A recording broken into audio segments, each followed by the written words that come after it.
Salam jumpa dalam Terang Hidup Bapak Ibu Saudara. Bersama saya kembali Pendeta Hadian. Kita akan merenung sejenak firman Tuhan. Bacaan firman Tuhan hari ini dengan tema Syukur oleh pahit. Bacaan dari 2 Korintus 12 ayat 10. Karena itu aku senang dan rela di dalam kelemahan, di dalam siksaan, di dalam kesukaran, di dalam penganiayaan, dan kesesakan oleh karena Kristus. Sebab jika aku lemah, maka aku kuat. Renungkanlah, seorang raja gemar berburu di hutan. Dalam satu kali perburuan terjadi kecelakaan, di mana jari telunjuknya terpotong oleh pedang yang tajam yang digunakan untuk memotong dahan-dahan. Seorang pendamping raja mencoba untuk menguatkan kondisi raja yang kesakitan. Dengan jari telunjuk yang terpotong itu, maka raja sangat murung, dan pendamping raja mengajak untuk kembali menjalani hari-hari dengan semangat yang baru dan mensyukuri hari-hari yang baru.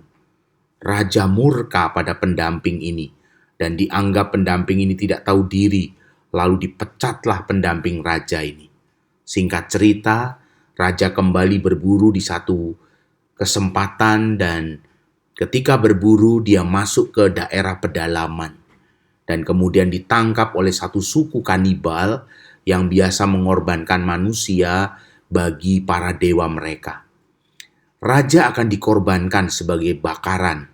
Ketika dipersiapkan untuk menjadi korban, terlihat oleh suku ini bahwa jari telunjuk raja itu terpotong. Maka batallah korban bakaran itu karena dianggap tidak sempurna. Selamatlah raja ini dan kembali ke kerajaan. Ketika kembali di kerajaan, raja mengingat pendamping yang pernah dia pecat, yang pernah berkata untuk bersyukur dalam hari-hari yang baru. Raja meminta pendamping yang pernah dia pecat itu diundang kembali dan menjadi pendamping raja. Karena raja sadar bahwa rasa syukur itu memang betul untuk dilakukan oleh sang raja. Syukur yang sulit itu ketika rasa syukur itu di dalam peristiwa yang pahit. Rasa sakit dan sulit bisa jadi bagian yang penting pada akhirnya untuk pemahaman iman kita yang semakin tumbuh. Lihatlah Rasul Paulus mencoba menggambarkan rasa syukur dengan duri dalam daging yang akhirnya membawa Rasul Paulus tetap berkata, dalam kelemahan aku kuat. Sebab jika aku lemah, maka aku kuat. Kita belajar dari Rasul Paulus, syukur oleh rasa pahit, syukur dalam rasa pahit, menjadi bagian dalam perjalanan iman yang ditumbuhkan. Tuhan memberkati. Amin.